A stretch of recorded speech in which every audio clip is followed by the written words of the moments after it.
ఏ ఆడబిడ్డకిటైనా మా ఆయన ఇట్లానే కాపాడతాడు. అది ఆయన నీతి. మానం లేకుండా ఏం జన్మయ్య అనేది. శివలే పెద్ద సినిమా చూసి మాట్లాడున్నా. నువ్వు గుమ్మలు ఉండద్దా. నీ కొడుకునంటే నువ్వు ఊరుకుంటావేమో గాని ఎవడైనా నా మొగుడినంటే నేను ఊరుకున్నదే లేదు. నేను చేసిందే కాక మళ్ళా మాట కూడా పడాలనా?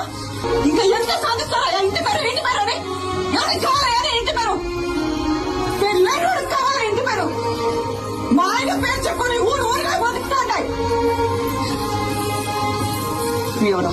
పుష్ప మేనేజర్. నువ్వు? పుష్ప ఫ్రెండ్. నువ్వు? పుష్ప డ్రైవర్. నువ్వు? పుష్ప మనిషి. ఇదా ఎవరినైనా అడిగినా వాళ్ళు పేరు చెప్పుకో. పుష్ప మంచి అని చెప్పుకుంటారు. ఇదంతా ఎందుకయ్యా? ఈయనెవరు? పుష్పాలన్నా ఇది నా మొగడంటే. యో, పుష్ప అంటే పేరు కాదు, పుష్ప అంటే బ్రాండ్. చిన్నమ్మ అసలు ఆపు. నువ్వు ఉన్నారు కదా ఇక్కడ తాటి చెట్లగా తీసుకుపోయినాయి. ఇల్లు కొనుక్కుంటారు.